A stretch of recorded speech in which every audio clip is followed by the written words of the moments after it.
When I was in primary school, I didn't go there. You know, I was a teacher. I went out for long break at the I was with my friend from depuis, Akere and myself. It was Bash Mission School where I found. Charles Akere, his father was the mission secretary. Egbe and Akko, their father was the director of education. My father was a minister in the army. So we were like 2 minutes late. We rushed to class. The teacher led the 3 of them past and Mr. Camerounaise, you're late. And the guy trashed me. Full strokes. Just because in those days it was 2 political parties fighting, there was TPNs, to pay the kind of notion. And so the guy just thought I did not get. When I was 10 years old, I think 8 years old, because then I was last child, 7. I used to go around with my father. I was poisoned because we were trying to poison me. We were both poisoned. I almost died in Limbe. So I come away from this with a different kind of history, with a different kind of experience. Sitting in the dormitory in Manawobe and being told how my father stole carpets and this and that. It's traumatic when you're 12, and your father is a carpet thief.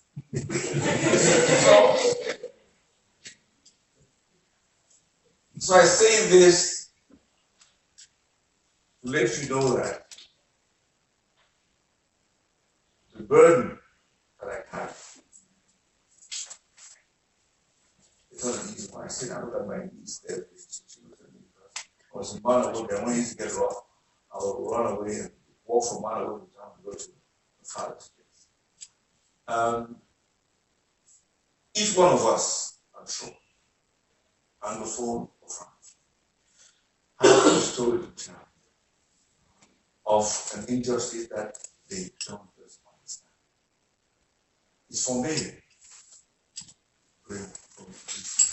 That was side, where few people know that Barrister Fonde's father is the judge of the High Court in Bamenda, who gave the habeas corpus that released freely and the other people were locked up in 1992. It's his father. And his father suffered all kinds of stuff.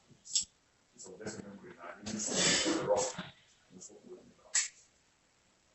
All of us, you have in your life a story that concerns injustice. And that brings me back to what? So for 22 years, I've spent my life in government, corruption. And when we started, because I just ended working with the SDF in 92. I worked with the SDF, drafted the Constitution, accompanied them through the process of the electoral process, and then, of course, enjoyed fully won. We were in charge of having the results.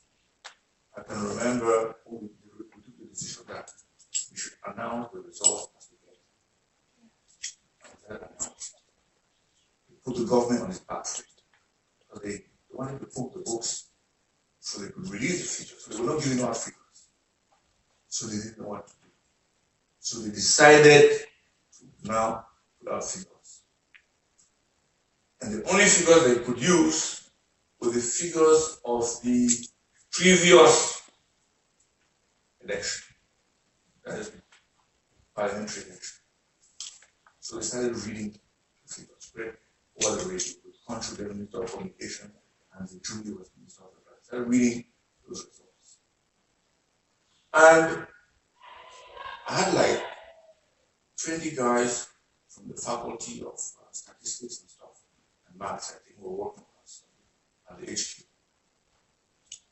And we decided that the only way we could put down the results was by taking the sheets with the different divisions from the formal legislative election, so they can put the results next to the sheets.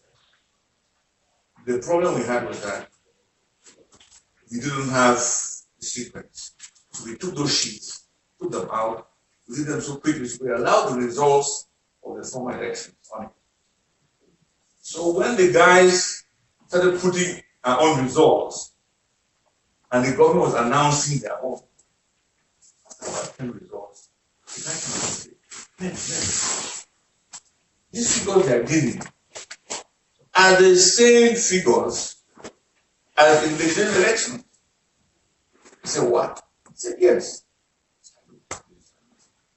So I ran to Hilton, called a press conference of foreign journalists, and immediately called Radio France International. And it was amazing. So they now called the Minister of Communication with the spokesperson. And the guy said, oh, it's a mistake that, you see, when the results came, they put it in the same drawer as the old results. This is a mistake. He said, no, hey. And when we're trying to retrieve the sheets, we took the wrong paper. 5 years after. You know how Cameroon administration works. Who can believe the fact that results from 5 years before were in a drawer in the minister's leave? That's what he said.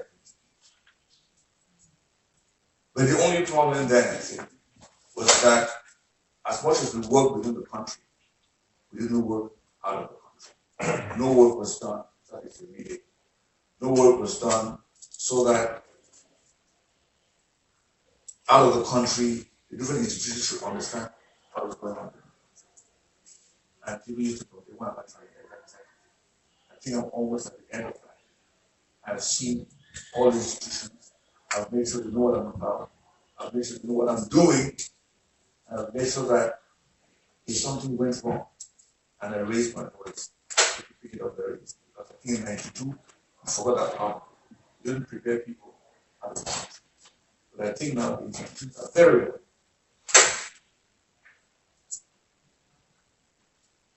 So I believe that this time, I almost said after maybe it was better that this time it was time. This time, my mind is for the very first time, the amount of francophones, the number of francophones who are saying, you know what, this thing about changing leaders is also about benefiting from both cultures for the first time. And then say louder and louder. And it's unfortunate that they are doing this at a time with a lot of Anglophones. And if we allow ourselves to be consumed by anger, we will miss the critical point of this to be together for a change. So what I'm advocating is something straightforward. Things have been done. Things have happened. But the only way we can fix this is in the future. The only way we can fix this is in the future. And now we can seize that opportunity. And a lot of French people appearing. I was telling some brothers, if you look at the results of the A-level and the results of the baccalaureate, you see that those who sit the exams, baccalaureate, and those who sit the A-level, you don't find the same proportion as in the population. So I'm saying it's 30 to 70%. So if you went to the results, if you find that same kind of proportion, you're 30 to 70%. But no, you find that more Anglophones, there are more people doing it, which means that many more Francophones are switching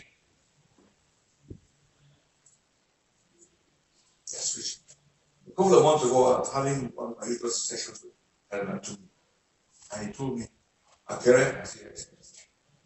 You know that in the sacred college here in Rwanda, 90% are from Muslims.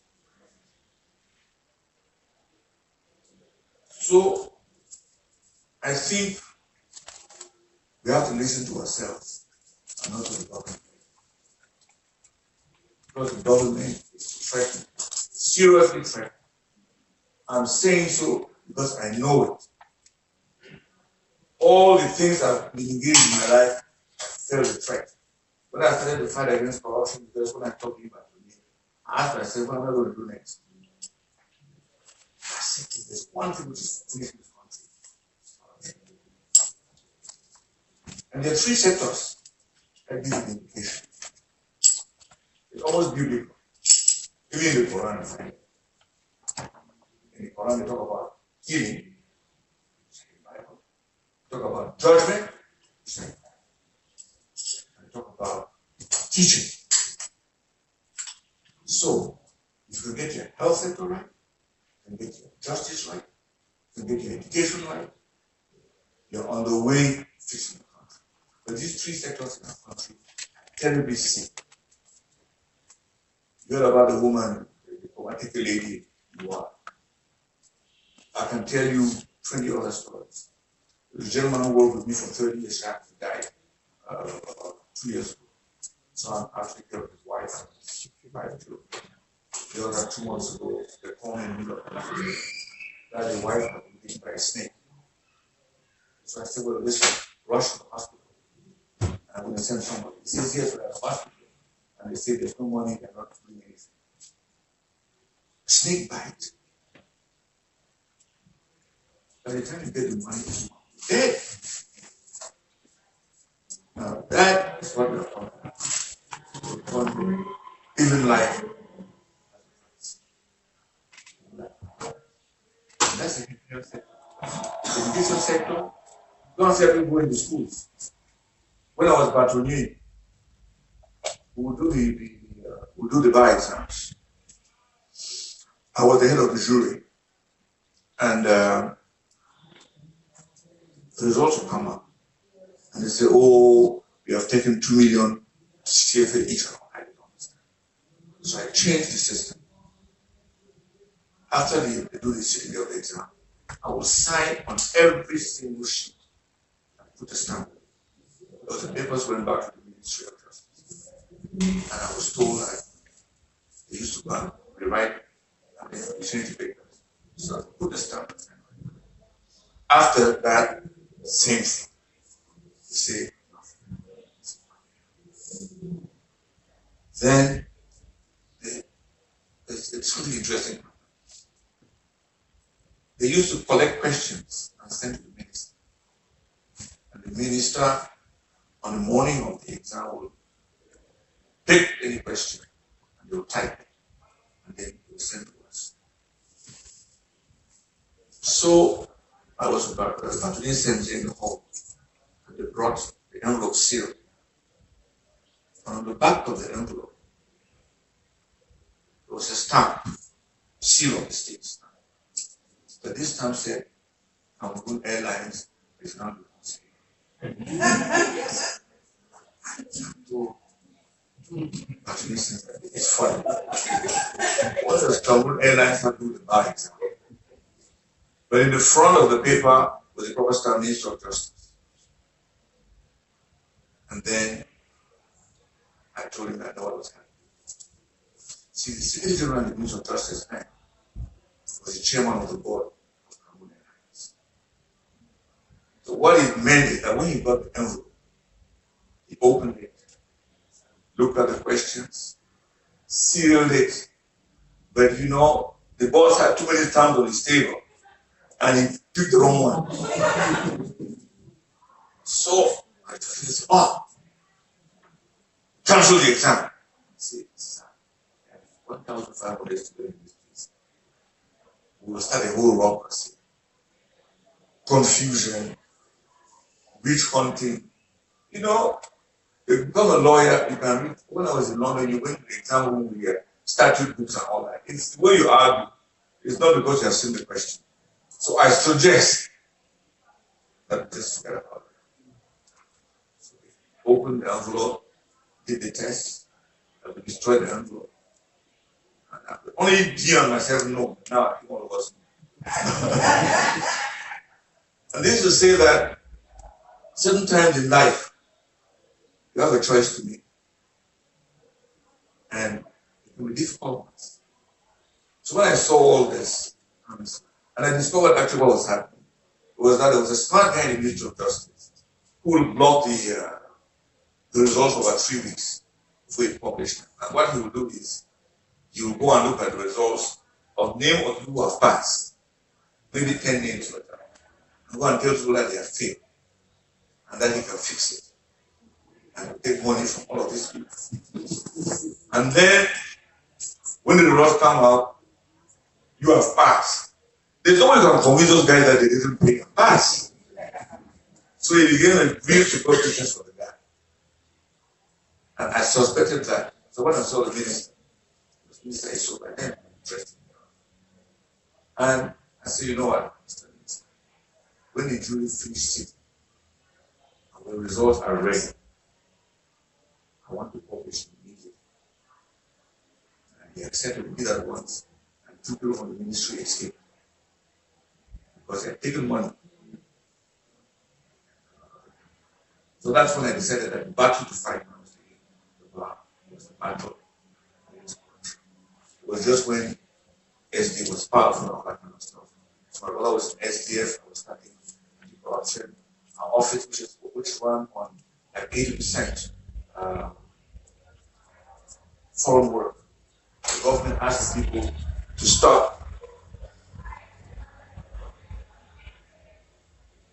The government asked people who came to the country to stop using our office. We lost like 80% of our business because of this fight. When they talk about it now, I just listen. So there's one thing I told myself, really in the country, that's corruption. And I think the issue of governance is one that has gotten us to do. Every little problem that we had everywhere snowballed. I'll take a simple example. I'm from Bengi, from Genbury to Bengi in the Mobile Division. 7 months ago, the prefect was a Francophone. The first assistant was a Francophone. The second assistant was a Francophone. The procurator was a Francophone. The first assistant was a Francophone. The commandant of the company was a Francophone. The commissaire special was a Francophone. And 8 people. Is it because somebody sat somewhere and said that all these positions were occupied by Francophone? I don't think so. It's the government. It's nepotism. The guy will go to Yaoundé and see the Minister of Justice and say, oh, I have my j'ai mon frère là, il n'a pas encore occupé le poste de commandement. Ah, Bengi. And he will just go to all the different ministries. Since they control all these areas, what happens is that you have all these people communicate. There's nobody who is thinking about some treatment. And if you go even to the Francophone part, it's the same thing. We have like one tribe or ruling everything there. So I think that the ills are really low. But it's just that in the case of Francophones, we have a history of being a different territory. Yeah, 2 territories. If you look at the 61 Constitution, it says exactly that. 2 territories. One known as La République, and the other known as Southern Cameroon, that got together to do a federal republic. A partnership. That's what it says. So we have a tradition of having our identity and our culture progress. And because of this mismanagement, we have gotten to the point where some people, the guy is from PC, has to think, yeah, he said we should go Q&A. Yeah. So, what I'm trying to really tell you is that my own life, professionally and otherwise, has caused me to think that I was part of the solution. And the window we have right away as well. It's a November. You guys need to write up. You guys need to organize, register, vote. Because there is no machinery of fraud that can be above the will of the people. There is none. It has been shown. There is none. In 92, that was clear. And I think moving massive, we can solve it.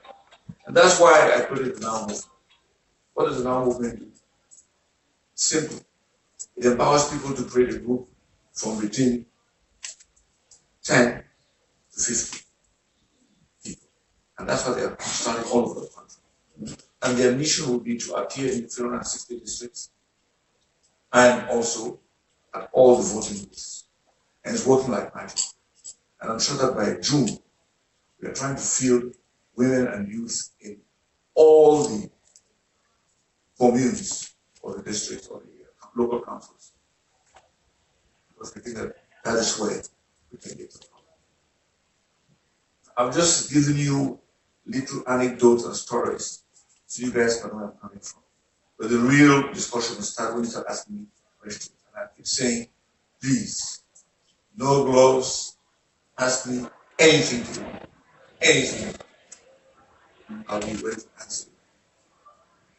Tout à fait. But what I'm going to do though is, if you ask me a question in French, I will answer in French. If you ask it in English, I will answer in English. But if for any reason somebody doesn't understand, then I'll come back and explain my answer in English.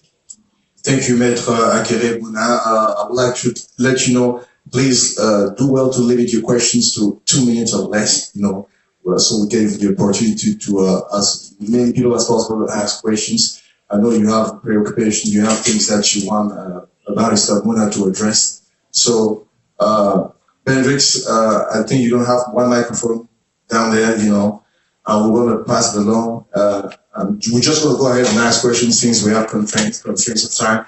Mesdames et messieurs, j'aimerais vous dire que les toilettes sont situées juste au fond, juste au carré, de préférence utiliser la porte derrière pour ne pas troubler, n'est-ce pas, la progression de cet événement dont l'importance n'est plus à signaler.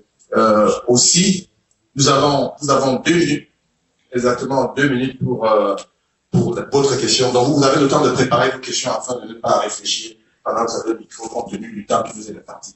Et vous vous présentez aussi comme moi, je m'appelle Henri Constant Bourgangasso, et vous avez en face de vous, comme je l'ai dit tantôt, Maître Akere T.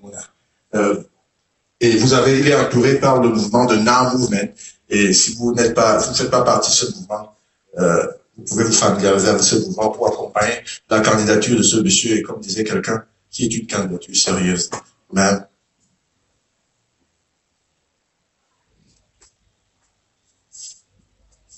How does one start asking serious questions of a brother and a professional colleague?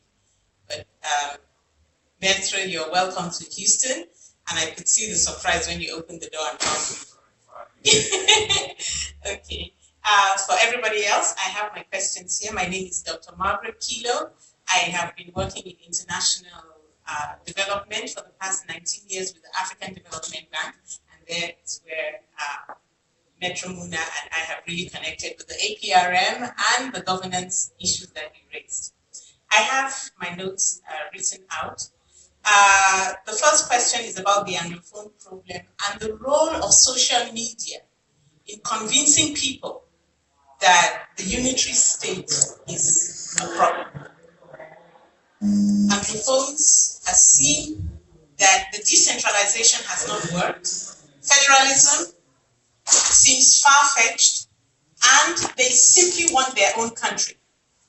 How can you persuade them with a palatable solution?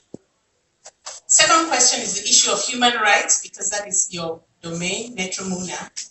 What can be done to redress the situation of human rights abuses that we've so blatantly seen by the forces of law and order in our country against people in northwest and southwest regions of the country? What can be done to redress the situation? The second one is the APRM. You mentioned the issue of governance, which stifles progress, Stealing in Cameroon is so pervasive that the private sector is no longer the engine of growth, but every Cameroonian in the US can attest to the investment challenges that they have when you take your resources to invest in the country. Corruption is everywhere, and every Cameroonian looks like they're thieves now. How do we solve and destroy that cankerworm? And then to you now with the Now movement, the issue of the political parties that are running against Mr. Biya. Remember, Mr. Biya has never put his candidature. Our people who are the 100 that you say, they every day put him as president. But there's so many political parties. How can all these political parties come together under an umbrella that will defeat Mr. Biya? Thank you.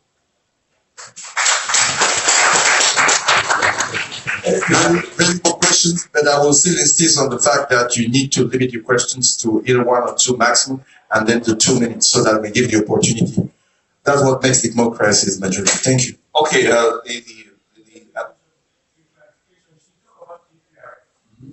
this African peer, the African, yeah, all right.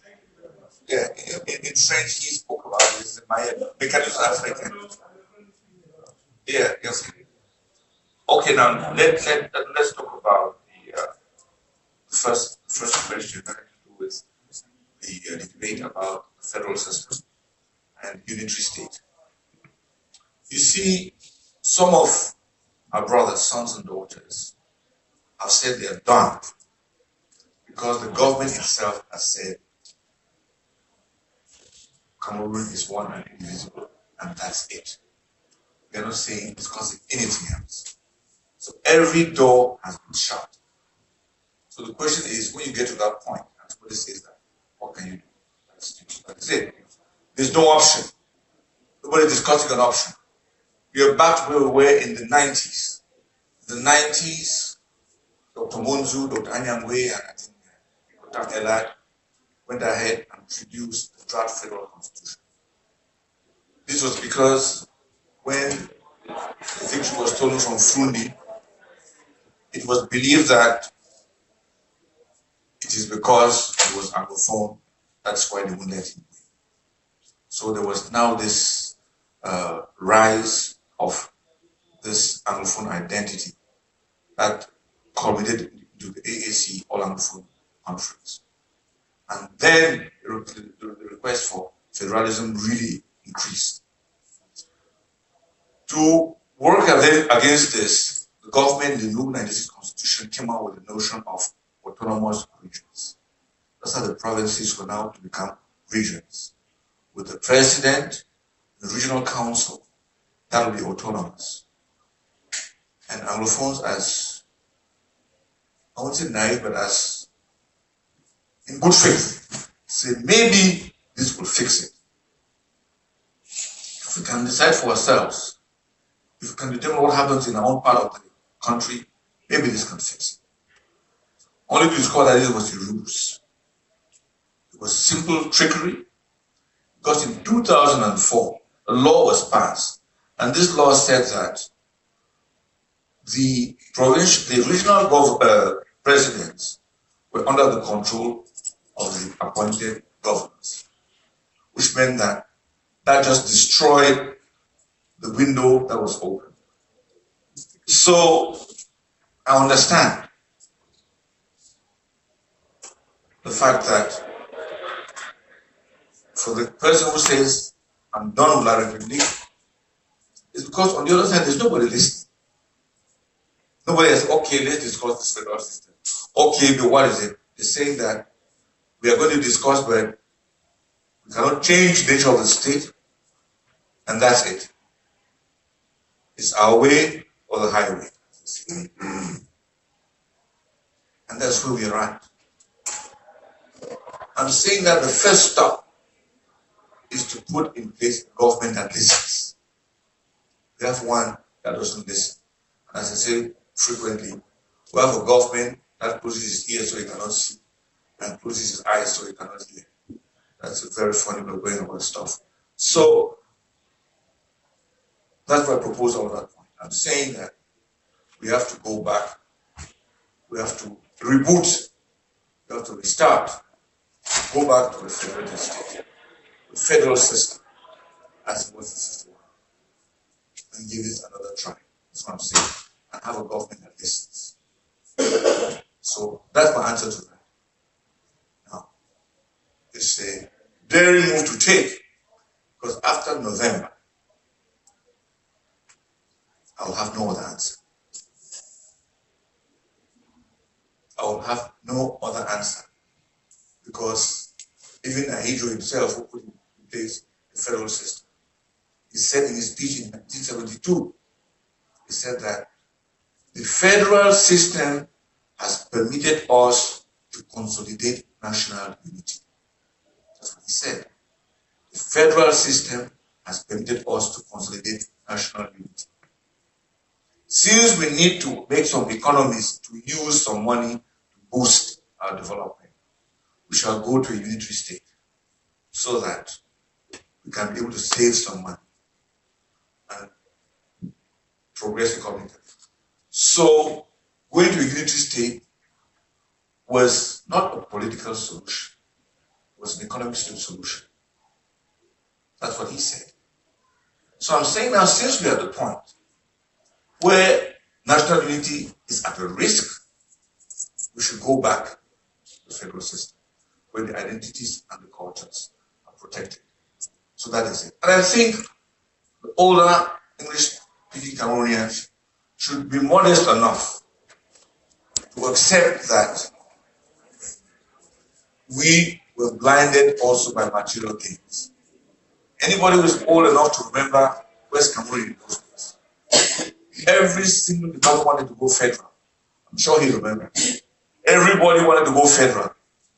Police wanted to go federal. Prison wanted to go federal. Agriculture wanted to go federal. Everybody, the teachers wanted to go federal. Oh, federal. Only because the salaries in both parts were different. If you had GC, you had like 13,000 salary. If you had Brevet, you had 25,000. And it was like that in all the different categories. So each time your department went federal, the salary almost doubled. And people used to come to Yaoundé and go back with bags and bags of money because they were earning their arrears. So in a funny kind of way, by clamoring for a federal system, was really a misnomer. We are totally destroying the federated system. So it got to a point where all the important teachers were going on strike because they wanted to go federal. The Francophone, the East Cameroon didn't have a prison service. The prison service which have there and warders was taken from the West Cameroon. So that is part of the thing we have to think about, because, you know, we tend to think only in opportunistic manner. That's one of the things that happen. Okay, let's talk about human rights abuses. I know for sure. Our chambers is defending about 80 people. There are close to 1,000 people locked up now. Close to 1,000. In Yaoundé alone, it must be 400 to 500. Our chambers, we are defending pro bono 80 people. Our chambers, we have 4 lawyers, 24/7 on call. And we attend to around 80 people in the courts. We do this with my brother Bernard. Bernard is like 77 years old now. And he goes to court from 8 o'clock to around 7 p.m. with 4 other lawyers. We do that. We are sometimes forced to feed them. Those who are going on appeal now, we are paying all the court fees, paying for everything. I'm mentioning this because she asked the question. That to me is what we can do in terms of human rights. And I do a lot of discrete work when I travel. Before the 1st of October, I wrote the first alert to the Secretary General of the United Nations about the risk of genocide, the risk of suffering. And that caused the UN to react by a letter within 2 days. I meet people, I talk to them, I explain what's happening. And you know what? Intervening discreetly sometimes goes very, very far. The people you meet and talk to, they listen to you. We are not making a big noise at the same time. So the human rights challenges are huge. I've seen people suffer. I've seen people not being able to bury their dead ones When Kembo went to the village next to Kembo, but they were not burying people because they couldn't go to their own village. I attended 1 or 2 funerals. So it is something. It is, the human rights challenges are enormous. And the government has resorted to collective punishment. Something happens to a gendarme or a bill, you just go to the whole village and threaten everybody. It is internationally illegal. But as with all crisis situations, we have been infiltrated in north and southwest by just simple bandits. That's another issue, by simple bandits who harass the population, take money from them, and it is a situation in which the other is suffering. So the human rights challenges are enormous. And I think the government believes that those who are hurting, somebody like me was running for elections. If elections are impossible or near impossible in Anglophone parts, I will suffer the most. So this uncertainty and this confusion is good for them. So those who are calling for boycott and not to go and all that kind of stuff, they're doing just exactly what the government wants to happen. That's what they want to happen. They want to make sure that the voices of that part of the country are not counted. Or we cannot go here, the effect here, we cannot go here. So that's really the game plan.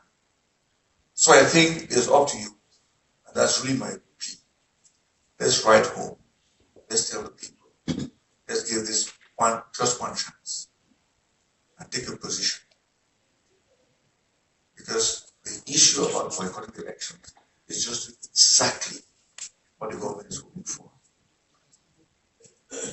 That's to talk about human rights and federal governance is true. There's a doctor who I saw when I came back to Cameroon from, and I told him my story. This Akere did on this one. Ça c'est le Cameroun.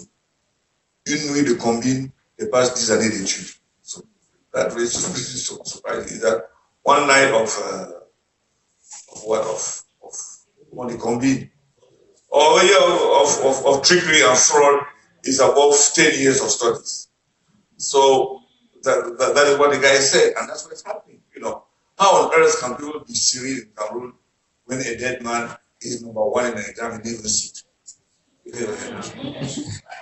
Enam is the flagship school of the country. How on earth can you have somebody who is dead, not the first person in an exam which didn't even sit? How can you have that? Something I don't understand. I told you my own life story. Okay, going to school. I lost 3 years of seniority in my bar practice because of my own father. But now, the president's children and the minister's children and the director general's children just waltz into a now. That I can't understand. You know, those who remember what used to happen in West Cameroon in those days, it cannot happen. You know, ministers resigned because of trying to do funny stuff. Immediately, they wouldn't even sack. The ethics was different. But what we're seeing now in the country, the kind of conflict of interest, is unheard of. The wife of the head of DGL must be one FBI or CIA. This guy's wife is the president of the military tribunal. DGL is collecting all the information about every person. And this guy's wife is judging the people. And they are doing this without any kind of bother. Without any kind of bother.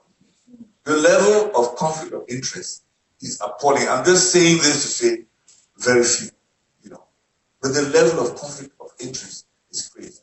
The guy who was named head of the Constitutional Court, his wife is a parliamentarian.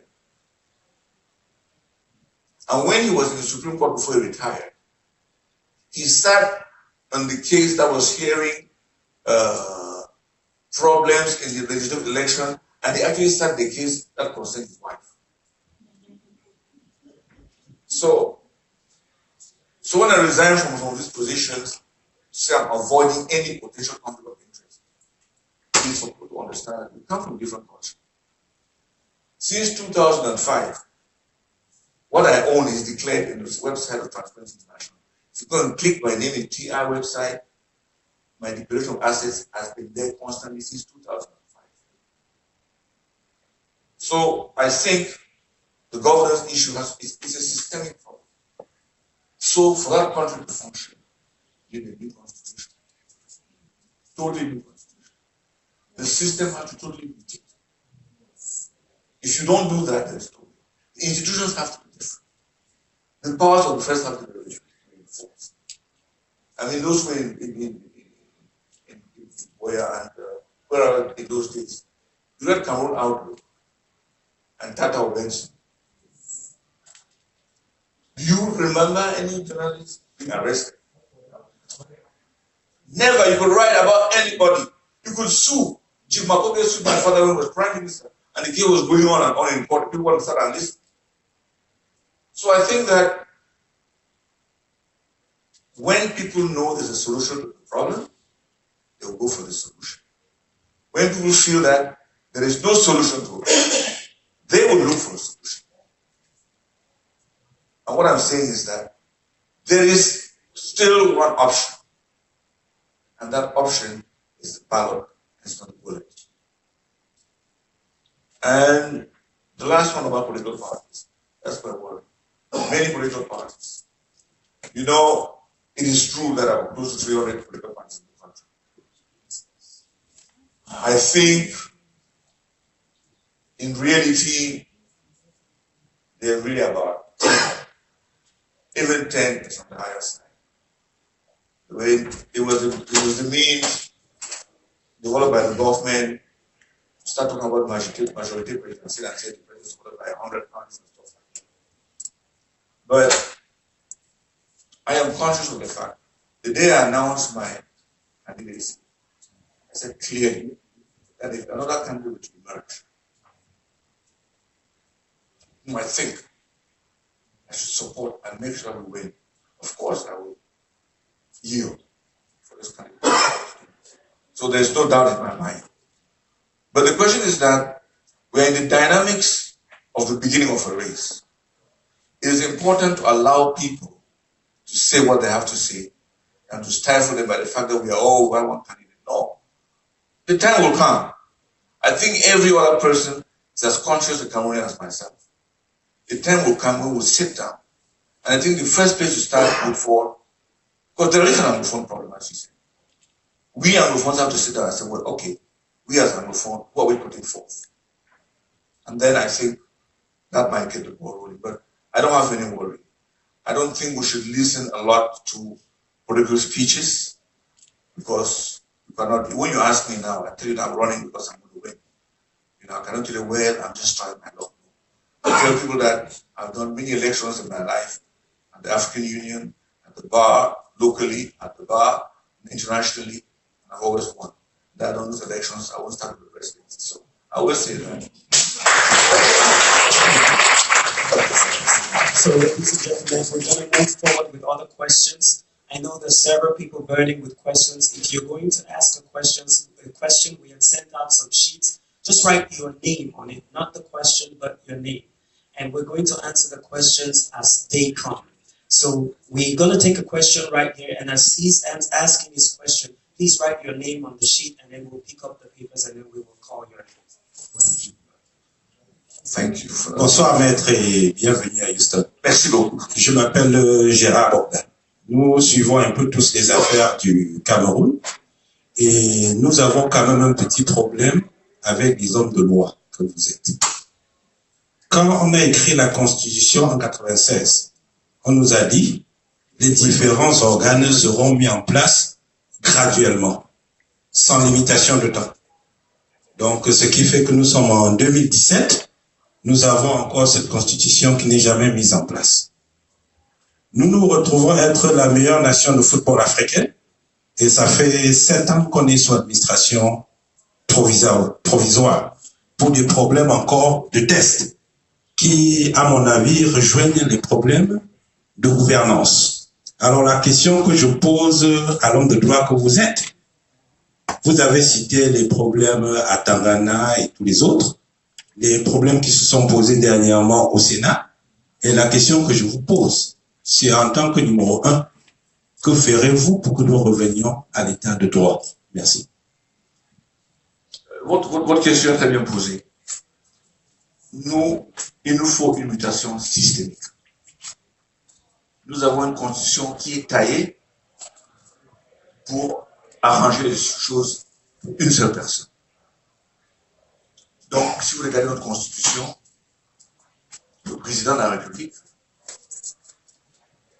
est la personne qui contrôle le judiciaire, parce que celui qui est le président du Conseil supérieur de la magistrature, c'est lui. Et le ministre de la Défense, parce que le ministre de la Défense est un ministre délégué. Il est le ministre de l'inspection de l'État. Est-ce que le ministre de l'État, c'est un délégué? Ministère des Affaires étrangères, pareil. Donc vous avez un président qui contrôle tout. Vous ne pouvez pas avoir cette prérogative-là. Parce qu'en fin de compte, ceux qui contrôlent, c'est qui? C'est des gens qui ne sont pas votés. Et c'est ça ce qui est grave au Cameroun. Et c'est ça vraiment le nœud du problème.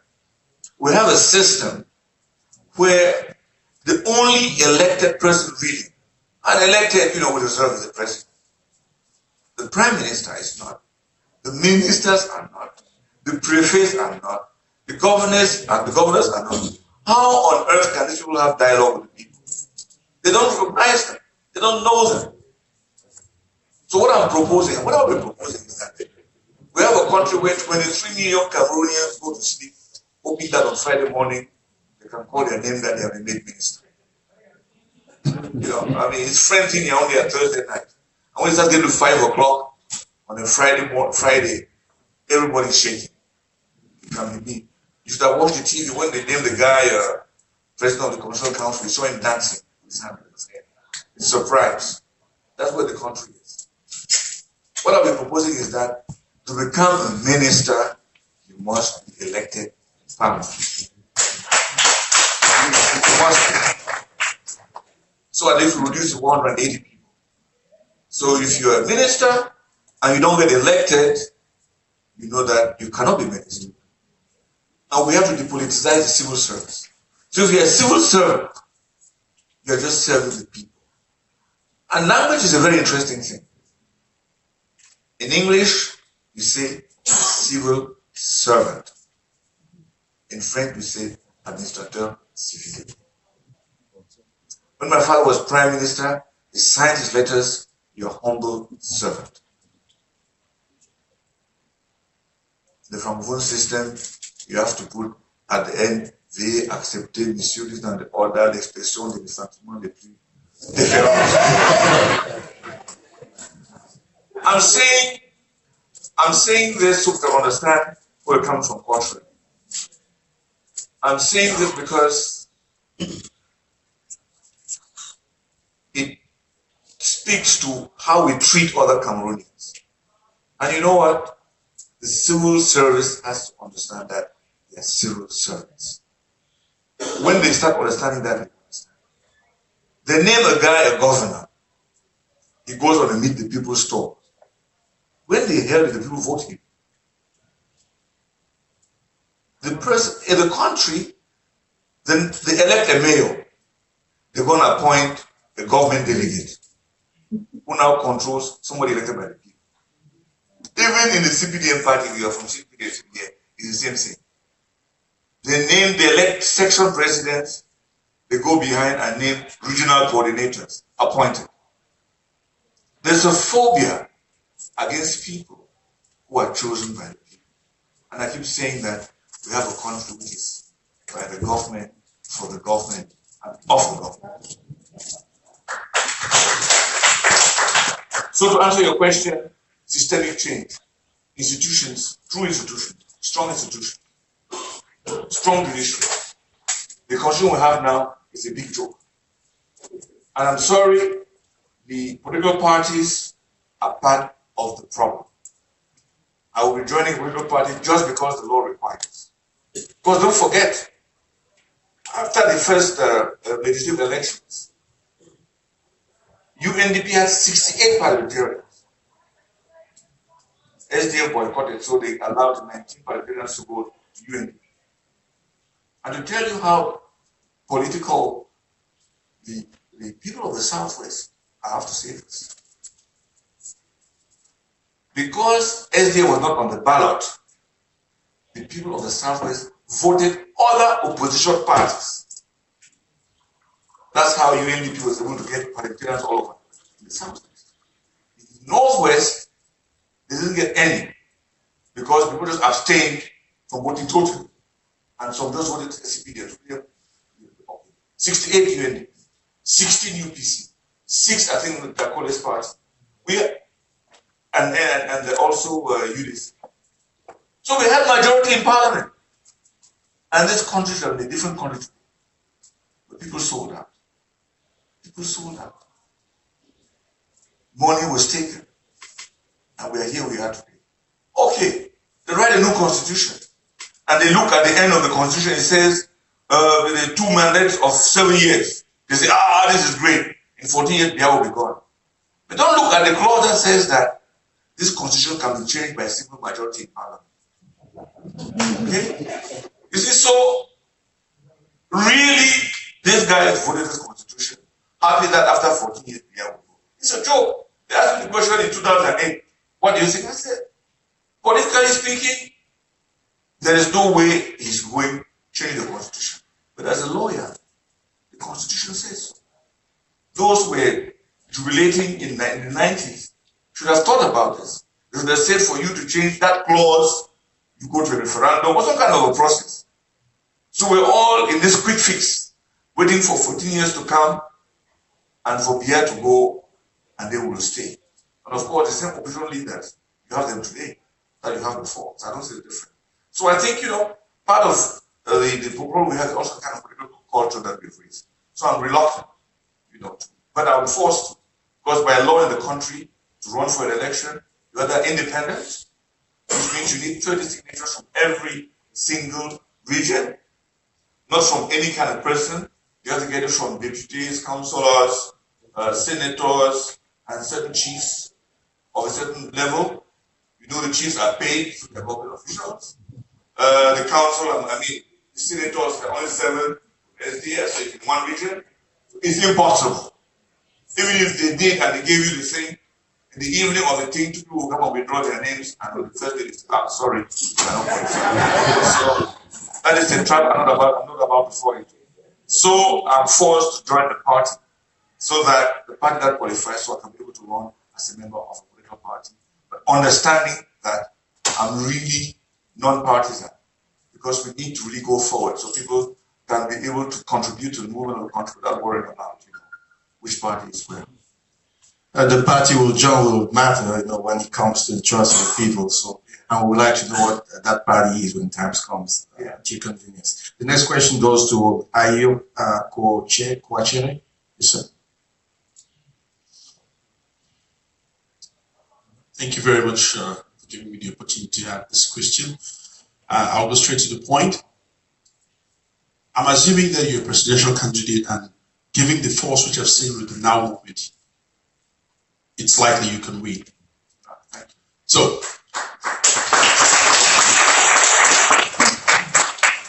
now my question is, when you win, we have seen a lot of atrocities committed in the last 36 years in the Biya regime.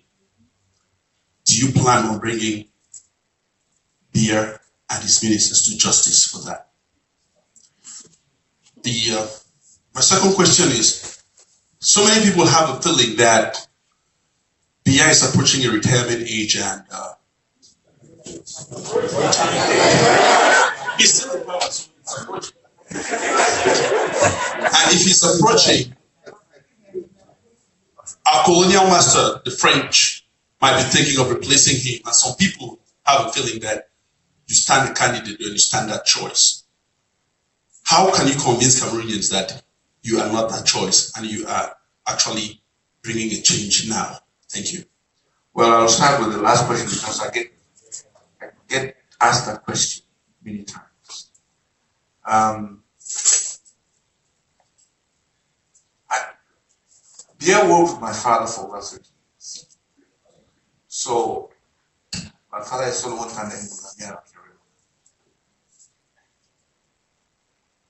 A picture that went around the world is a picture of me posing with beer. I gave him a prize as the president of the Pan-African Lawyers Union, of which I was the president, on the decision of 40 bar leaders on the continent. It's because they decided to give a prize for peaceful resolution of conflict. And the bar leaders thought, it was actually the Minister of Justice of Nigeria who was the president. He thought that since Obasanjo settled the Bakassi crisis without any kind of offer, he should give him the prize. So the other bar leader, my friend from Zambia, he said, no, Cameroon won the case. So you cannot be giving a prize to Obasanjo. So the best thing, we give a prize to Kofi Annan, to Biya, and to Obasanjo. Because since even though Biya won the case, he decided that the execution should be peaceful. As opposed to saying, I won the case, leave the land. And they went to the Winnigo's agreement and they settled it.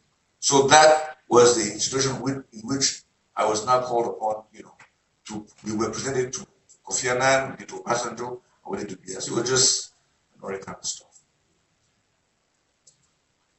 Second problem is the litigation. I am an Anglophone lawyer trained in the UK who has been in Yaoundé practicing for 40 years. You have a case in the United States. If you want a lawyer who understands both systems, our chambers is the most experienced and the best chambers to go to. That's why I was chosen for the case in the US. I don't think it was any kind of affinity. The case in London, they were threatening to sell the embassy in London just because appropriating. Somebody signed a loan agreement to get money for the state. And in the loan agreement, they renounced to the immunity of the state. They authorized the selling of buildings, the seizure of aircrafts, all sorts of rubbish. And of course, Cameroon defaulted. And so the case started in the Royal Court of Justice in London. And nobody went to court. And the file was spinning in the Ministry of Foreign Affairs. It's all in English. They say, this pour traduction. And he goes, somebody m'en parler. And he goes there. And the case is spinning in the court. It's a judgment against Cameroon. It's a default judgment. Then they attach the building. They issue what is known as a decree nice side. When they do the nice side, they do the absolute, they take the building. So then, after the nice side, I'm now called by the Minister of Finance, who said, oh, there's a case in London. Go and see where the file. They give me one sheet, which is the suit. Nobody has the documents. It's only afterwards I understood that the guys were sure we were going to lose the case. They were going to say, oh, they gave the case to Maître Bouna, it's SDF, and he went there, and we lost the case. I understood that afterwards. So I was raised to London. Then Tony Blair had just become Prime Minister, and his wife, Cheryl Booth, were called to the bar at the same time. So I went to their chambers, and we raised to court, and we got an adjournment. The lawyer knows that you get an adjournment after a nice time. That is one of the people. We got an adjournment. The judge said, This is the first time we have Cameroon in court. We need to listen to that. And I'll tell you another anecdote. Share some secret with you. Afterward, you can come public knowledge. Nobody knew where I was going to stay in London. I left, booked in the hotel, went into the hotel room, and I pushed down my suitcase. Within 20 minutes, somebody called with an Italian accent. And he said, "Are you Mr. Moon?" I said, "Yes. Can I see you for 2 minutes?" I said, "I'm coming." He says, "No, I have to see you in the room." He came upstairs. I looked at the spy. The guy looked, okay, nice suit. Had an attaché case. He walked in. Sat down. He said, "Well, it's representing the opposing party in that case." And he had 700,000 pounds. He said, "What I'm advising you to do is not to go to court, so we can get the ruling." And I looked at the money.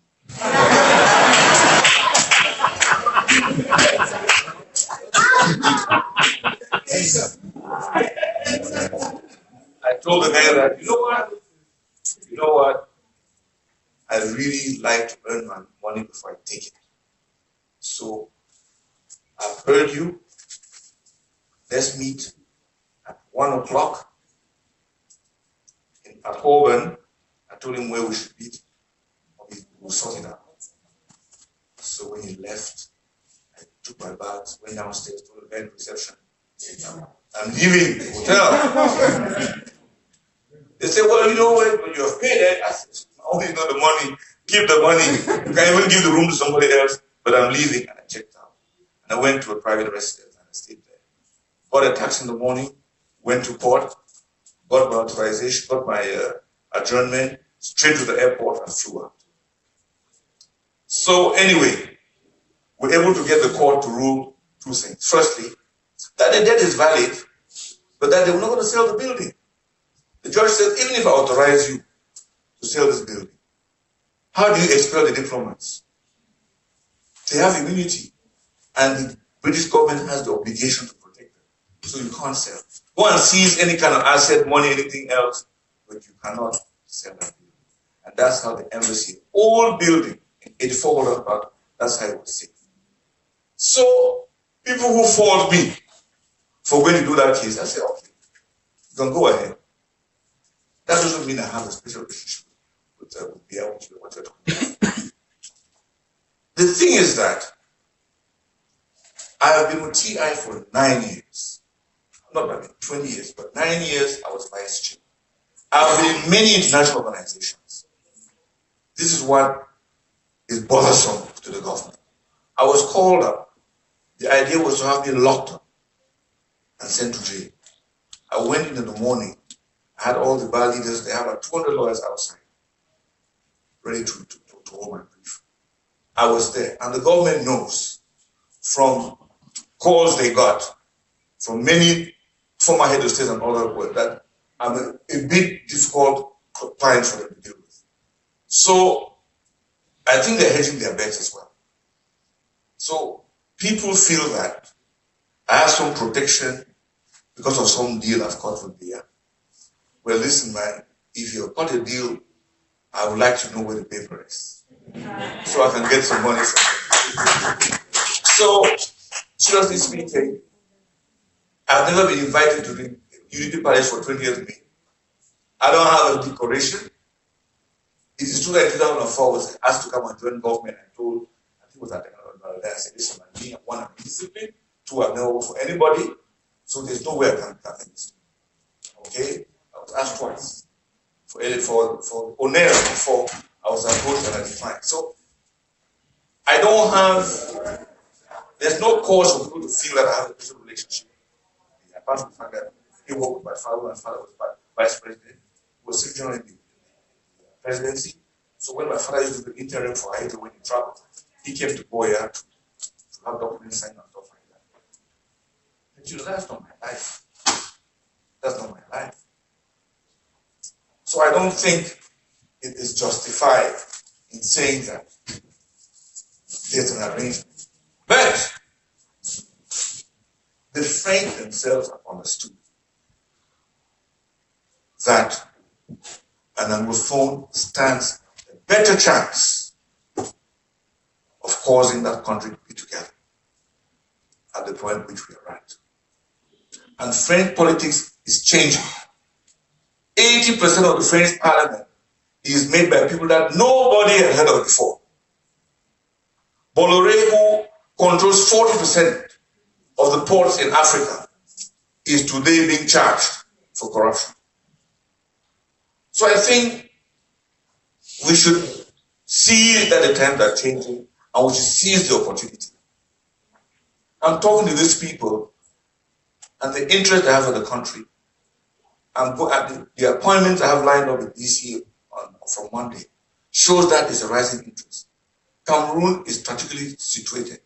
If it falls apart, Chad goes, Central Africa goes, Gabon goes, even Equatorial Guinea goes. They understand that. And that is the trump card we have. I'm trying to make sure that when we win, we do indeed win. And I'm making sure that we can leverage that. It's important for us to understand this, that we have a window now, that we should not try to mess this window open. There was the first question asked to do with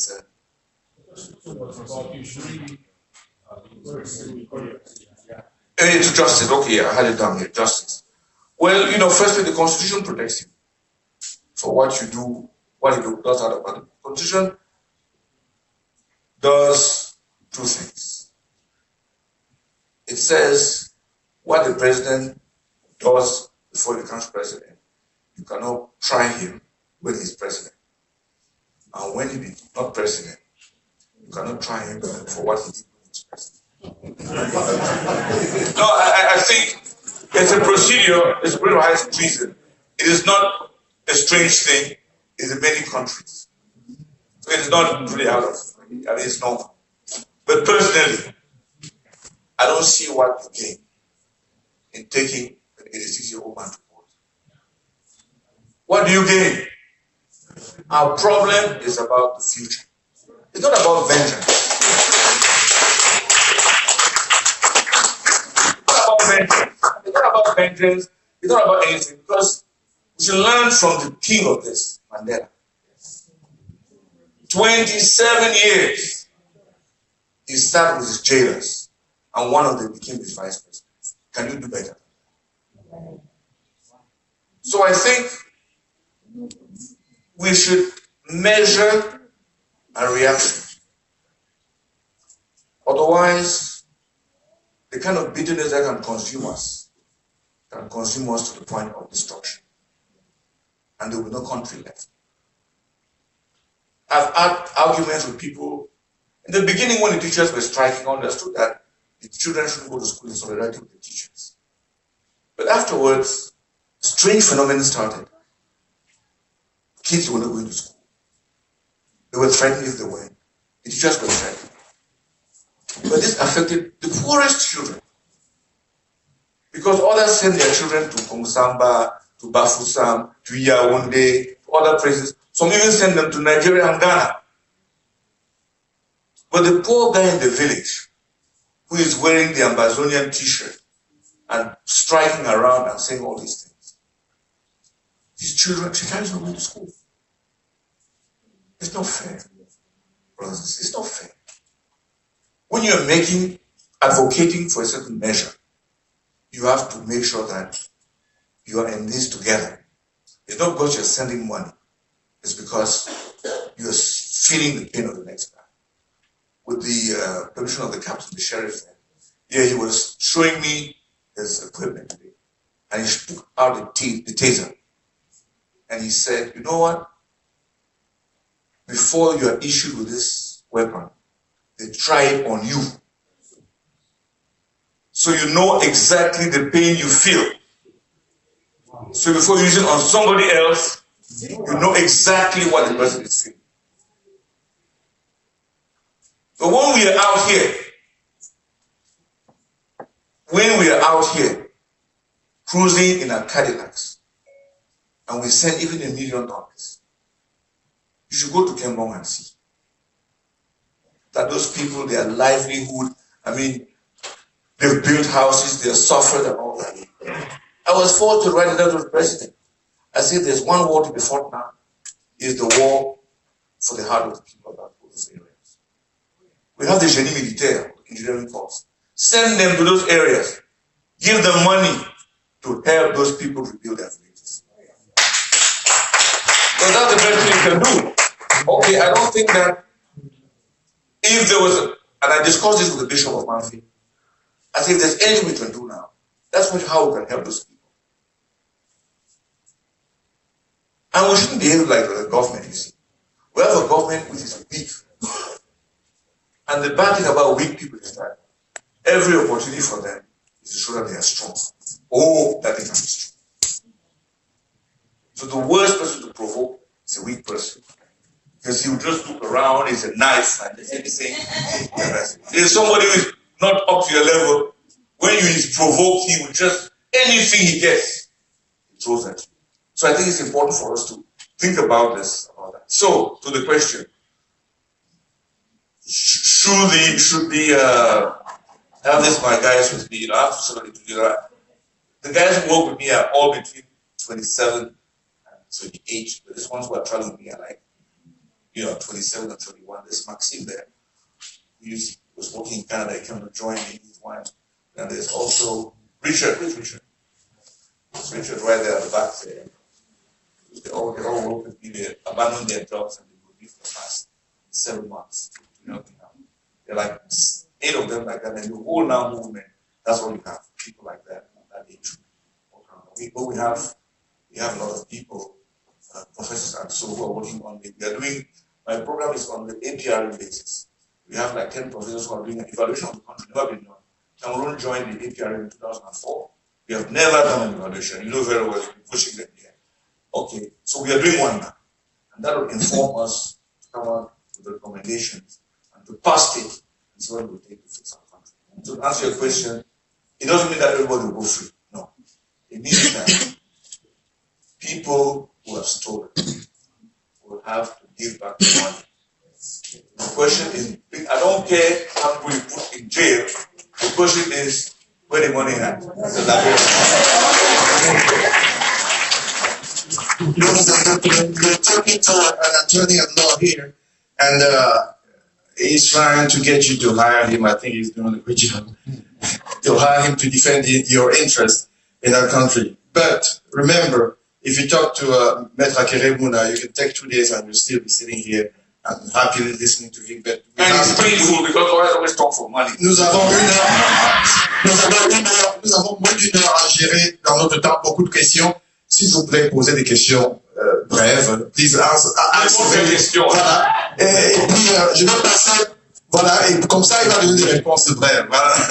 Pour que nous puissions donner l'occasion à la majorité de poser des questions, c'est aussi ça la démocratie. Donc, je vais appeler Mr. Halle, please. You have the next question, Mr. Halle.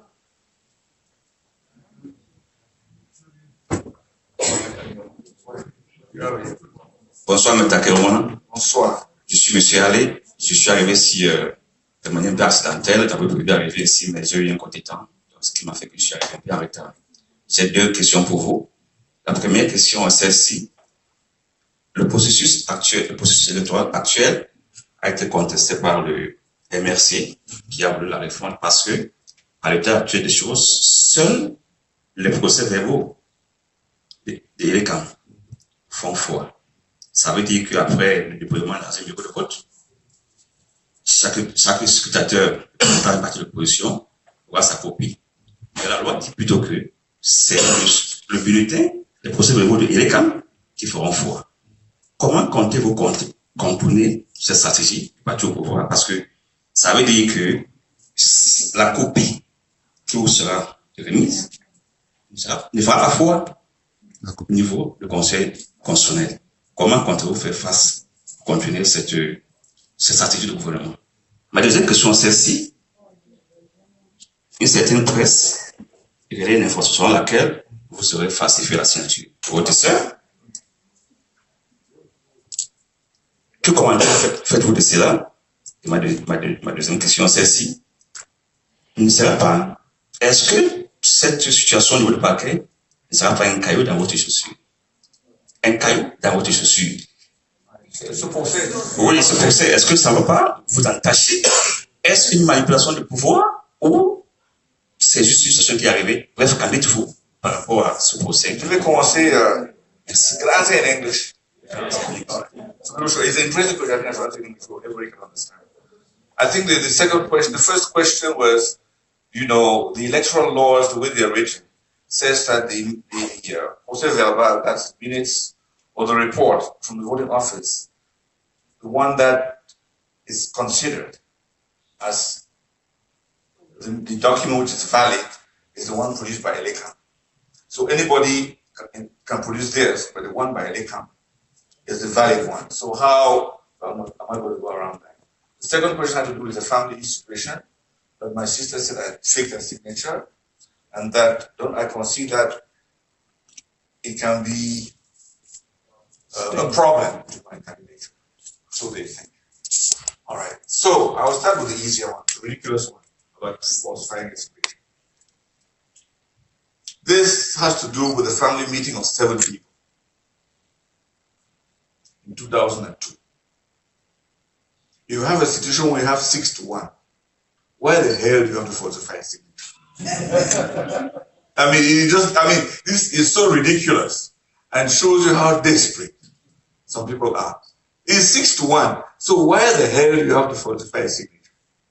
Secondly, this family meeting designated my elder brother Daniel as administrator of the estate. What has that got to do with me? We're 7 in the meeting. Why does it have to be me who falsified the signature? It's really, it's so stupidly ridiculous.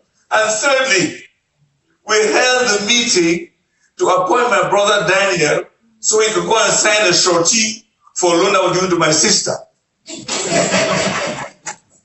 So it's so ridiculous that I think that, it's good to allow people to get desperate. So that is the funniest kind of rubbish I've seen. The biggest capital I have in my life so far is integrity. I'm known for that the world over.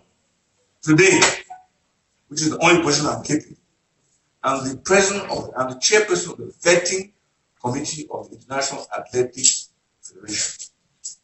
It means that Sebastian Poe and all those people, before they go for elections, I present the committee that shows that the integrity is okay.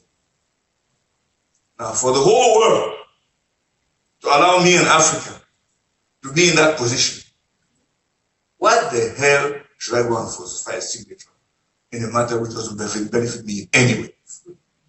So, so there. So that's what it is.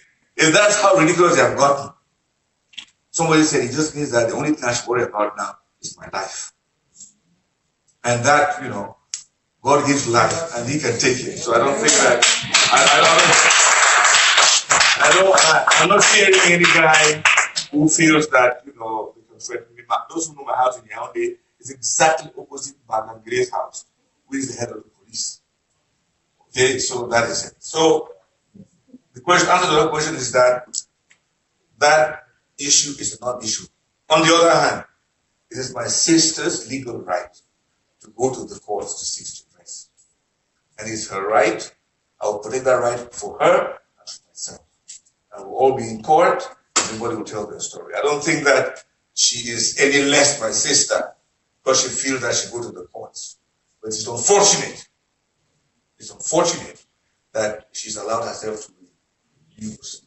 It's also unfortunate that this complaint suggests that my brother Daniel, who is a well-known, simple gentleman, should have some kind of matter that kind of suggests that he was an accomplice to the falsification of the signature. It's rather unfortunate. So, but anyway, that's life. I think that it probably makes us appear like any kind of ordinary family. And then, so I'll go back to the Elekam story. I said this. 1, there is no fraud machine that can be above the will of the people. That's why I'm going around the world talking to people, telling about the stakes and all that kind of stuff. So they should understand And the now group that we are making, I said from 10 to 50 people, you can form. And that's what's happening all over the country. Spontaneous little corners, people are doing that. And that is what we're pushing for. Okay. These people will be at every single police station. At every single police station. We are now struggling to get bikes for every arrondissement. So we're trying to get 360 bikes for the coordinators. So I think you guys should think about that. And the next, you are from any district, try and get a bike for the coordinator of that district. So they run around the district. So we, from 6 to 8, shall be able to publish all the numbers who were voted and those who were registered. And we are planning by midnight to have the results out ourselves. And then international pressure will start. The government knows this. They know this because they came out on an article, an editorial on the national TV and radio, saying that I have a consultant in Washington called Vanguard. They are those who work for the elections in Gambia. And I'm working with them. So the main editorial of the national radio said that I have gone into partnership with an American consultancy firm so that if I lose the elections, they can now come in and say there was fraud. So they are conscious of the fact that the pressure that's going to happen as soon as we have the result is going to make it difficult for them. There's some mistake they're making as well. They think that these elections is going to be a zero. I've been in Yaoundé for a long time. The way the Beti people are speaking now is amazing. Because they themselves are suffering. Who saw the police results of this year? You saw. It's amazing. It's a really masterpiece in tribalism. And you know, but the thing is only a few. It's only a few. You know, you can say, oh, well, it was in a Wondo man. But the fact is that which a Wondo man? A small clique of people who have captured the country. And the ordinary guy in the city, go to Yaoundé, look at the street, look at the quartiers. The guy is suffering just as bad. We went to the east. I went to the east. All the gold, the cobalt, the diamond is coming from there. The wood is coming from there. The guys, they don't have anything. Go to the south. Their children walk 5 kilometers to go to school. No bridges, no classrooms. This suffering is all around. And for us to make as if we are different and alienate the others, we should let them understand that we are together. I mean, you know, the resources. Few people know that Southwest now, the reserve of liquid gas in the Southwest is the largest in West Africa, and I think even in Africa. Huge. It's huge. The Katsina dam that we can have in Northwest, the Nigerians are ready to buy that electricity. The dry dock in we're going to make in Limbe. That dock was going to be from Jinda, was going to be fixing boats from all over. That can still be done. Look at Mamfe, how close it is to Nigeria. If you had a free trade area there, with a highway that goes from Mamfe all the way to the port, can you imagine the kind of trade you'll have? People working in Mamfe and selling in Nigeria or the factories. So the resources of our country are limitless. We have never had industrial mining in the country, but we have gold and diamonds and all these things in the East. And a crazy law that says that 25% of the resources from the gold that the miner sells goes to the government. So that's the part of the story. The second part is that it's the miner who declares how much he has caught. I mean, you know, it's the way the country is is so tailor-made for stealing that, you know, it is impossible. And the funniest story I have, and I tell story from when I started doing some, what they call a state brief, when you go to court and there's somebody in court and he doesn't have a lawyer, and the judge says, okay, you do the case. And yeah, I had accumulated some of those cases, and I went to have my money paid.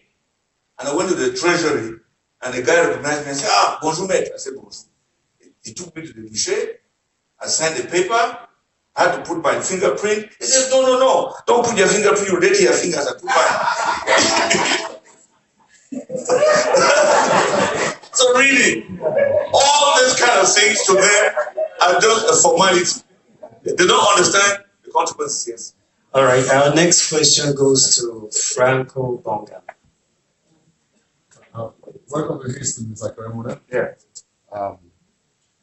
I think you being part of deciding to take on this venture on the Now movement, being that you're on ground zero where the heat is, I think you should really, your courage should be applauded. And thank you. And it's our hope. And like you said before, you've never lost any battles in your life. So I have just 2 questions. I'm a restorationist, and when you talked about one of the solutions to our current stalemate in the country is for us to be able to go back to the 1961 Constitution. But the question is, when you talk about the 1961 Constitution, will the new republic under Barrister Akere T, will it be a federation? Automatically. Okay. My second question, after we must have exhausted everything and we realized by November, like you said, that the election like 1992, when Fundi won the election, he was never given the opportunity. So what is the plan B for you if you win this election and it happens that you are not given that opportunity? Yeah. And because given the situation, we should learn from the situation from Rwanda that, you know, most of the 14 African countries who are tied under the French Republic, to an extent, they have a say into who becomes president. So at that point, after November, if you win and you're not given that opportunity, will self-defense be well merited?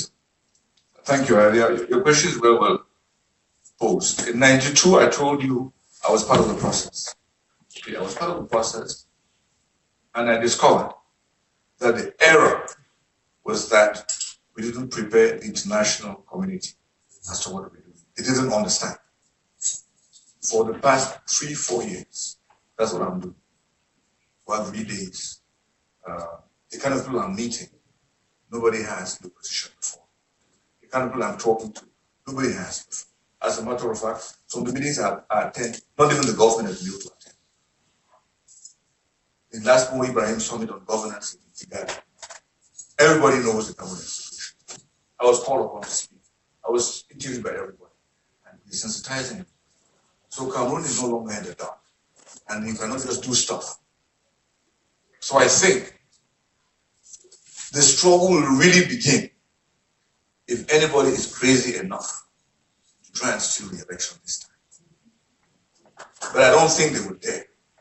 You see, because before it was just Aramcodes and Buffon. But I'm telling you, I have traveled in the country, and our Francophone brothers are hurting as much as we are. And sometimes they're even hurting more because they feel that we are only talking about ourselves. And they say, what about us? And I tell them, well, that's your problem. We are hurting and we are saying, if you are hurting, you should also stand up and speak. And you just watch to see what happens after July. A lot of people are so worried, as some of you are worried here, that I'll be stopped from running. And you just wait to see when we put in our papers and our candidacy gets validated. It's what happens. Because I'm telling you, I'm on the ground and the people want things to change. So plan B, we have only two options. Win or make sure we win. All right. Our next question is from Mr. Lawrence Dew. Mr. Muna, I appreciate you for coming. One thing that you should understand is to run for president, you got to be asked the tough questions, no matter what. And please don't take it personal. I wouldn't. Okay. I don't think there's any question anybody can ask me that I've been asked before. So One give it the best shot. One thing we should remember is that there's a saying that our grandparents used to say: the mango does not fall too far from the tree. I'm 50, so I know your dad. I remember him very well. When I'm 66. He was the Speaker of the House for about two and a half decades. And you're a Meta man. I'm married to a Meta woman. You're a lucky man.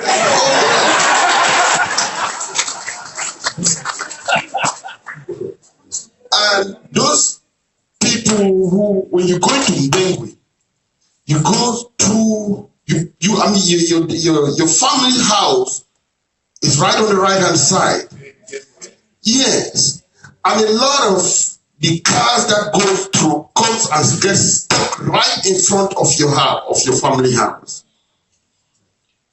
My first question is, how can we trust you knowing the history? Because if you don't read your history, you do fail. Because of the family history, in this case, I'm meaning your dad. How are you different from your dad, sir? My second question is that Cameroon is rotting to the core. The bribery in Cameroon is insane. From the poor to the police officers on the street is ridiculous. It's ridiculous. You have your land title somewhere, you want to claim it, they ask you for $1 million francs in bribe. Some of them will even ask you for 2 million. They said American people have different prices. What do you plan on doing about that? Because that is absolutely destroying the country. It's destroying the country because I'll tell you one thing, sir. Those of us here, those people here who are investing back home in Cameroon, they're creating jobs for the poor, for people. And I know a lot of people who are willing to invest. They don't want to do it because of the bribery. And what do you plan on doing about that? Thank you, sir. Thank you for your questions. My name is Akere T. You're probably talking about Solomon Tabeng.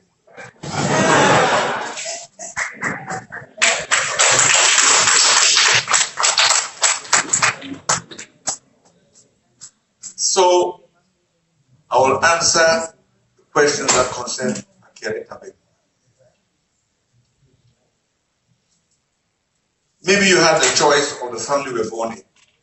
I didn't have that choice.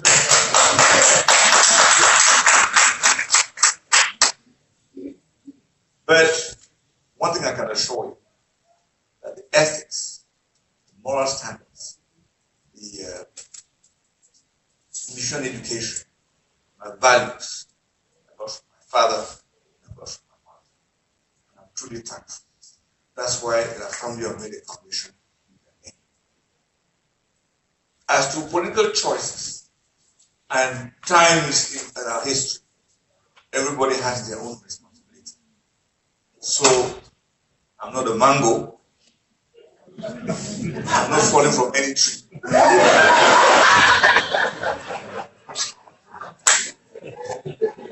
So, a question I can answer you.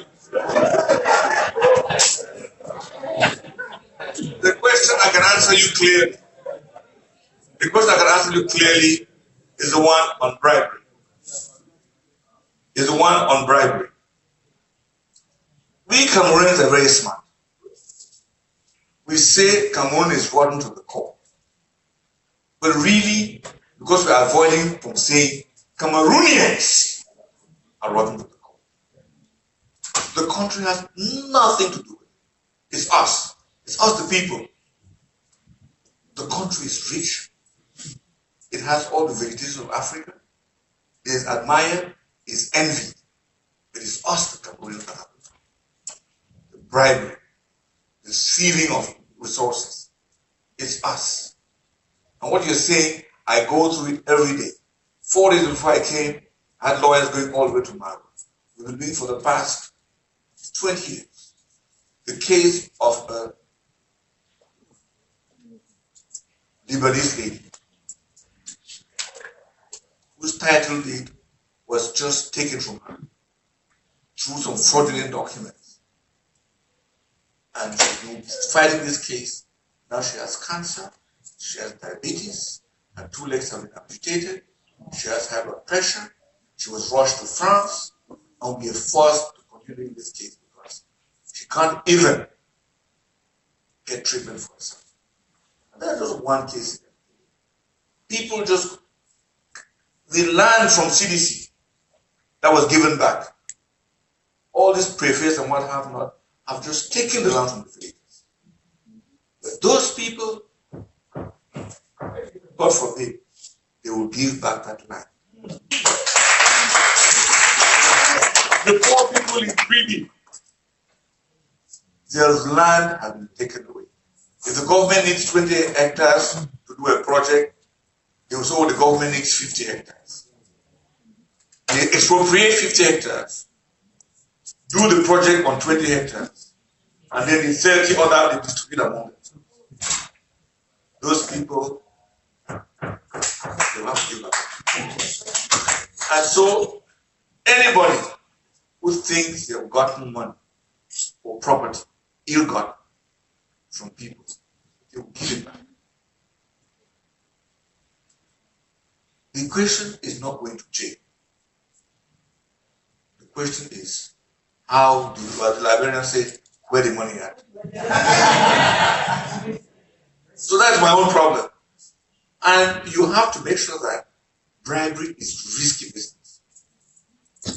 That's the only way. In those days where they used to mark pounds and shillings or even CFA and give it to people to go and give a bribe to a policeman, and they catch you, CID, when they caught you, you were done. If you look in your own head, you will know the story of many police people who just went down because of that. There was a plane crash in Boya, Air Afrique. People went there when they were looking for corpses. Some people were taking travelers' checks and stealing money. All of those people were brought to the books. So you have to be a system. So taking bribe would be risky business. It would be as risky as closing your eyes and crossing a busy street here in Houston. And I'm telling you this, and end of that. I was talking to President Kagame. He said, "This is Akere. You know what? I cannot tell you we can eradicate corruption in Kigali, but there's going to be zero tolerance. You can take the money if you've got tough luck, and that's all you can guarantee. And people don't trust. Cameroonians are doing this because they know that you can get away with it. That's all it is." Thank you very much. And the next question goes to Samuel Yamte. Please make it short. Thank you. Right. Thank you very much, sir, for giving us the opportunity to listen to you today. My name is Samuel Yamte. I'm coming from Austin. I'm a journalist. Now, my question is the one that you will not hear enough. You know, we have problem in Africa, in Cameroon also, because the people out there we know are serving foreign interests. That's one of our biggest problems. So that the next president we want to have we really want to know their position, what they want to do with the system, neo-colonial system in place, and you know, how they want to limit the influence of foreign nationals so that we can own our own country and our resources. That's my question to you, sir. Thank you very much. That's a very important question because it's really a follow-up on the question of governance and bribery. The people who allow our interests to be managed by the foreign forces, they're not doing so for nothing. They're doing so because they're getting paid. So it's important for us to make sure that our resources are managed for the benefit of Cameroonians. That's really the question for the other way around. What's going to happen is this. You will be able within 6 to 8 months to go on your computer, on your phone, go on the internet, and you will be able to know what is the quality of gold we have, who is buying it, who is selling it, what is the price, what is the oil, who has the oil blocks, who is buying it, who is selling it, how much taxes they're paying, all the resources that are given out by government concessions, you will be able to see that on the internet. Firstly, transparency is the first order of the day. When people are exposed, they are careful.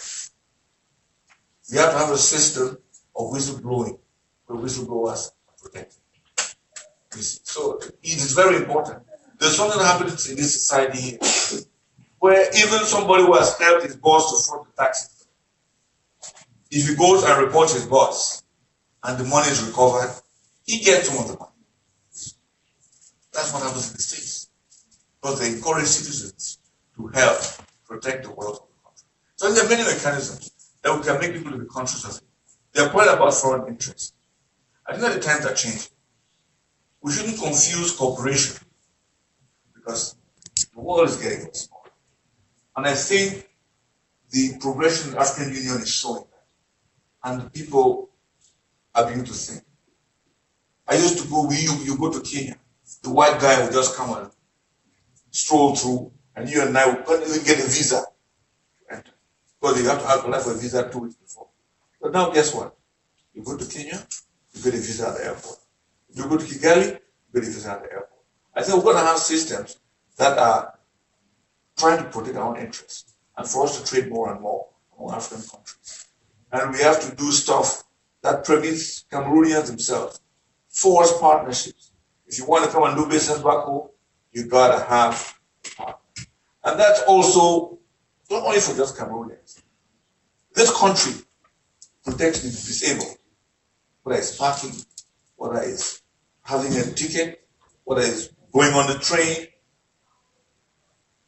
But back home, there's no system. The things that have been done to help those who don't have the kind of advantage, nothing is done. So I think that the times are changing. The French are understanding that you can't do things the way you do before. I thought you were going to ask me the question that you asked me. Oh, the CFA franc, what are you going to do about it? You know, it's a colonial tool. But you know what? It's a difficult question to answer. Maybe Bagitu might also help. She's been on the back. Before you change the CFA franc, you have to make sure that you have enough foreign reserve in the currency to be able to pay back your loans, pay back your debts, and pay all that. So if you just go from Monday to Tuesday to a new currency, you will discover that you don't have the money or your currency is decreasing, you don't have the reserves to service your debt. And that's a technical issue for anybody to make the attempt to politicize it is to really to be destructive. The British learned it there in their own way by making Brexit a political issue, which is purely economic issue. They are now paying the price for that. Industries are leaving. The pound is falling, all that kind of stuff, because they made the error of turning this debate into a political debate. It's a technical issue. It concerns France, it concerns other countries. So we have to think of how we move there. And then the best way forward is the idea by the African Union to have an African currency. They've already created the African Monetary Fund, they created the African Central Bank, and these things are moving and they all take time. We are coming from somewhere, and even the drug addicts, if you go to the center where they're treating them, they give them a little bit of a drug to wean them out of it. So I think that drastic measures might look popular, but you can actually wind up, destroying a country.